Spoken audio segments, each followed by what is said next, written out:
Hello guys, welcome back in the channel. बिस्ट class में आप सभी का स्वागत है। तो लास्ट टाइम हमने नाइट्रोजन साइकिल के बारे में पढ़ा था, एक बायोकेमिकल साइकिल जो होती है। उसी सीरीज़ को आगे बढ़ाते हुए आज हम वाटर साइकिल के बारे में पढ़ेंगे कि वाटर कैसा लाइफ का एक इम्पोर्टेंट एसेंशियल एलिमेंट का या फैक्टर है, और जो कभी ना कभी आपकी डेली लाइफ में इसका आपके साथ कहीं ना कहीं एक्शन हुआ होगा। तो देखते हैं, वाटर जो होता है वो कभी भी अर्थ को नहीं छोड़ता है। तो ये कॉन्स्टेंटली बीइंग साइकिल होता रहता है, एटमॉस्फेयर से, ओशन से होते हुए और लैंड से होते हुए। तो इस प्रोसेस को हम बोलते हैं water cycle. Water never leaves the earth, it's constantly being cycle through the atmosphere, ocean and land. The process is known as the water cycle and is driven by energy from the sun. ठीक है, और इसको जो energy है ये घूमने के लिए यहाँ से पूरे साइकिल को एक साइकिल करने में जो एनर्जी मिलती है वो कहाँ से मिलती है? सन के थ्रू मिलती है। ठीक है, अब the water cycle is the crucial to the existence of life on the power planet. जो इम्पोर्टेंट जो पार्ट है लाइफ को सस्टेन रखने के लिए, वो वाटर साइकिल होना बहुत ज़रूरी है। अब देखिए, इस तरीके से वाटर साइकिल रन आउट होती है। तो देखिए, जब कभी आप देखेंगे कि जो हमारे सबसे बड़ा स्टोरेज जो रीज़न है, वाटर रिजर्वायर है, वो है आपका ओशन, यानी कि महासागर जो होते हैं, वहाँ पर सबसे अधिक मात्रा में पानी आपको मिलता है। सेलिन वाटर या सॉल्टी वाटर है, या जहाँ पर आपके ऐसे मिनरल्स की जो कंपोजिशन है वो ज़्यादा होती है। तब क्या होता है कि सूरज से, जैसे आपको पता है कि सोलर जो सूरज है आपका मेन इंपॉर्टेंट रीजन है, जहाँ से सोलर रेडिएशन चलती है और हीट के रूप में पृथ्वी पर पहुँचती है और अर्थ पर पहुँचती है, और यहाँ पर लैंड पे क्या हमको हीट भी देती है और लाइट भी देती है। अब जब जी सन से यहाँ पर ओशन पे आपकी जो है हीट पड़ती है, तो ये जो आपकी सन की अपर वाली सरफेस है उसमें इवेपोरेशन की प्रोसेस स्टार्ट हो जाती है। इवेपोरेशन मतलब क्या होता है कि किसी भी वाटर मॉलिक्यूल्स का उसकी सतह छोड़कर किस में कन्वर्ट हो जाना? वेपर में, यानी गैस में कन्वर्ट हो जाना इवेपोरेशन प्रोसेस कहलाता है। इवेपोरेशन जो प्रोसेस है वो कई फैक्टर पर डिपेंड करती है कि किस फैक्टर पे जैसे कि टेम्परेचर बढ़ाओगे तो इवेपोरेशन रेट बढ़ जाता है। अगर आप रेट ऑफ एरिया या सरफेस एरिया बढ़ा दोगे तो इवेपोरेशन की रेट भी बढ़ जाएगा, और अगर आप विंड स्पीड बढ़ा देंगे तब भी इवेपोरेशन की स्पीड बढ़ जाएगी। वहीं अगर आप ह्यूमिडिटी बढ़ा देते हो तो इवेपोरेशन घट जाएगा। ठीक है, या मॉइस्चर बढ़ाते हो तो इवेपोरेशन बढ़ जाएगा, कम हो जाएगा। तो इस तरीके से होता है। तो जैसे ही जैसे पानी गर्म होता है तो ये भाप बन के उठता है और बादल बनकर कहीं ऊंचाई वाले इलाके पे, हाई एल्टीट्यूड एरिया जैसे हम देखते हैं पहाड़, तो वहाँ पर ये स्टोरेज इसका ये अपना क्या कहते हैं प्रेसिपिटेट कर देता है, या तो आइस के फॉर्म में करता है, या स्नो के फॉर्म में, या वाटर के फॉर्म में ये पहाड़ों पर गिरता है, पड़ता है। जहाँ पर ये नदी नालों से बहता हुआ इनफिल्ट्रेट होकर ग्राउंड वाटर, कुछ इसमें पानी जो होता है आपके ग्राउंड वाटर के रूप में स्टोर हो जाता है, कुछ तालाबों स्प्रिंग्स के अंदर, या फ्रेश वाटर जो स्टोरेज होते हैं वहाँ पर आपका जमा हो जाता है, जहाँ से उसकी वहाँ पर का जो इकोसिस्टम है वो बना रहे, लगातार उसमें कंटिन्यूस लाइफ सस्टेन रहे। ठीक है, तो स्ट्रीम फ्लो के थ्रू ये ऐसे बहते रहता है। और जो रिमेनिंग पार्ट है नदी से बहता हुआ, अगर कोई स्ट्रीम फ्लो हो रहा है जैसे रिवर आ रही, तो अगेन ये दोबारा ओशन में मिल जाता है। इस तरीके से जो वाटर साइकिल रहता है वो रन आउट होते रहता है। फिर आगे देखते हैं। तो वाटर इस साइकिल जो है मेनली कंपोज होती है मेनी पार्ट्स। इसमें इंपॉर्टेंट जो है देख लेंगे आप। एक तो इवेपोरेशन प्रोसेस में आ रही है, कंडेंसेशन प्रोसेस आ रही है, कंडेंसेशन मतलब ठंडा होना, ठीक है, और ट्रांसमिशन प्रोसेस हो रहा है। ट्रांसमिशन दो तरीके से हो रहा है, तो पौधे के थ्रू भी होता है जिसे हम क्या बोलते हैं, ट्रांसमिशन कहते हैं। ठीक हो गया, आगे बढ़ते हैं।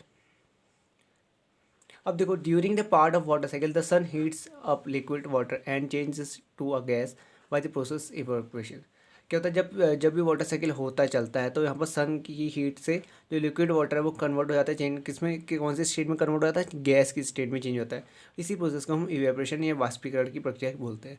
अब वाटर जो होता है इवेपोरेट होता है ओशन से, लेक से, रिवर से, एंड मॉइस्ट सॉइल, जहाँ भी गीली सी आपकी मिट्टी प्रेजेंट है वहाँ से ये ऐसा एटमॉस्फेयर क्रिएट हो जाता है। देखेंगे आप, ये भाप कैसे उठती है, गर्म पानी सुबह आप देखते होंगे कभी भी कोई ऐसी गीली सतह है तो वहाँ पर से ऐसी भाप उठती हुई दिखाई देती होगी आपको।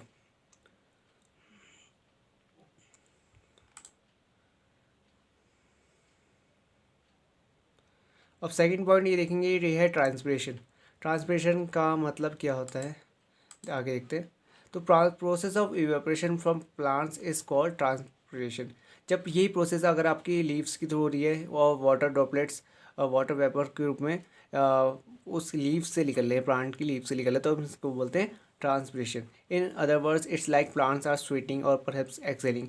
ये उस तरीके से जैसे कि ह्यूमन जब कभी धूप में निकलता है तो उसके शरीर से पसीना निकलता है, वही वाली बात है। और जैसे पानी की वेपर के रूप में निकल रहा है, लेकिन यहाँ पर पानी जो वाटर है वो वाटर वेपर के रूप में फ्लो होता है। तीसरी एक स्टेज है इसमें कंडेंसेशन। कंडेंसेशन का मतलब क्या होता है आप देखते हैं। As water in the form of gas rises higher in the press board it starts to cool and become a liquid again and the process is called condensation. अब देखेंगे जो पानी आपने उठा भाप के रूप में उठा समुद्र से गर्म होकर भाप के रूप में उठा, जैसे जैसे वो हाई एटमॉस्फेयर में चले जाता है, देखिए बादल की ऊंचाई पर पहुंच जाएगा, इतनी ऊंचाई पे, काफ़ी ऊंचाई पे, देन वो ठंडा हो जाता है, starts cool and become a liquid, और वो दोबारा से लिक्विड में अपनी इस प्रोसेस में आ जाता है। तो इस प्रोसेस को बोलते हैं कंडेंसेशन की प्रक्रिया, हिंदी में बोलते हैं संघनन की प्रक्रिया। अब when a large amount of water vapour condense होता है, जब अधिक संख्या में ये वाटर वेपर कंडेंस होते हैं, एक साथ कंडेंस होते हैं, तो इसका रिजल्ट क्या होता है, आपका क्लाउड बन जाते हैं, बादल बन जाते हैं, ठीक है। इस तरीके से क्रिया होती है। अब देखिए नेक्स्ट रिएक्शन जो है प्रेसिपिटेशन। प्रेसिपिटेशन मतलब गिरना एक तरीके से, या प्रेसिपिटेट निकलना। देखो when the water in the clouds gets too heavy, जब जो पानी है ये क्लाउड में यानी कि बादलों के बीच में, वो जब उसका वेट बहुत हैवी हो जाता है, बहुत भारी हो जाता है, तो water falls back to the earth, जो पानी है वो नीचे बढ़ जाता है बारिश के रूप में, उसी बोलते हैं प्रेसिपिटेशन बोलते हैं। तो अलग अलग तरीके से प्रेसिपिटेशन या तो स्नो के फॉर्म में हो सकता है, अगर ज़्यादा कूल डाउन होगा तो स्नो के फॉर्म में होगा, और उससे थोड़ा कम होगा तो ओले के फॉर्म में होगा, और उससे और कम होगा तो पानी के वाटर के फॉर्म में सीधे गिरेगा। और रन ऑफ क्या होता है, रन ऑफ मतलब सीधे सीधे एक तरीके से बह जाना।